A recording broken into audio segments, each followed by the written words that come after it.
so I got this 2004 Jeep Liberty. Right, so it came in missing on cylinder 4 and 6. But it says ignition cord B or ignition cord C and D or D and L. Okay, I hooked the NOR light up to the ignition wire to see if the NOR light flash.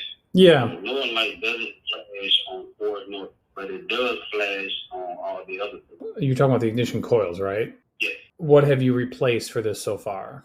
I did put 2 new coils on 4 and 6, and I also replaced the spark plug. You're getting what codes? I got a code P2311 and P2317.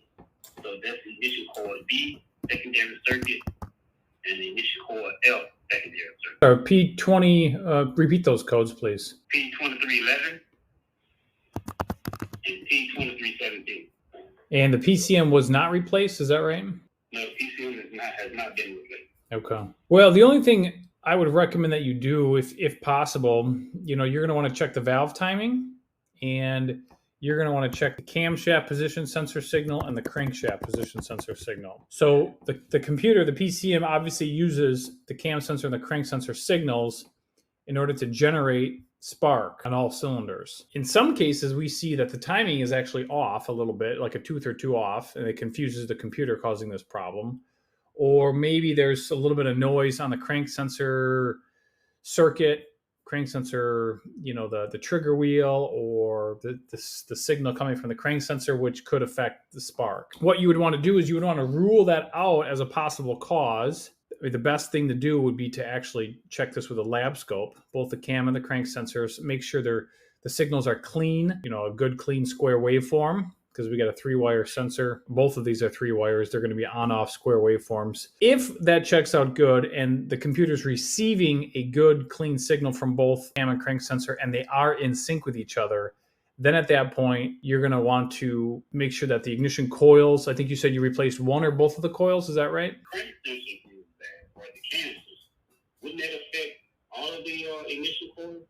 Depending on how it goes bad, it's possible. If the sensor was bad, yes. But sometimes on the trigger wheel, like I was saying, if just the trigger wheel is damaged or nicked or somehow cracked, then it might just affect certain cylinders. So once we know, I guess what I'm trying to say is, what do we know about computers? Garbage in, garbage out, right? So if it's got garbage going into the PCM, we got garbage coming out of the PCM. So we need to make sure that we got a good, clean, square waveforms from the cam and crank sensor signals. They're in sync with each other. The engine's not out of time. And then if the wiring's not the problem, the coils have been replaced and they're not the problem, and the PCM still is not able or capable of firing those coils, then we know that the problem is the PCM. Okay. You got a couple options. If you wanted to diagnose this, you could get a lab scope and you could check this yourself, or you could hire someone to do this for you. Like, is there any way I can check the ground and power to the ignition wire itself? The ground and the power wire at the ignition coils? Yeah. Well, you can certainly check, you can check the power supply with a voltmeter. You've done that, I assume, right? No, I haven't. Okay. So one of the wires going to each of the coils is going to be the same color wire. It looks like it's a dark green with an orange wire. And that's going to be your power supply. So we're going to make sure that the coils that are not firing have battery voltage. I mean, the volt should be at that wire. Battery voltage. So if the engine's running, the alternator's charging at 14 volts, we should receive 14 volts at the coils. Ground is going to be a sensitive circuit, right? So we're not going to really want to slam that circuit to ground. So I probably wouldn't test that with a voltmeter, and I don't even think it's possible to check with a multimeter. If it is, I'm not aware.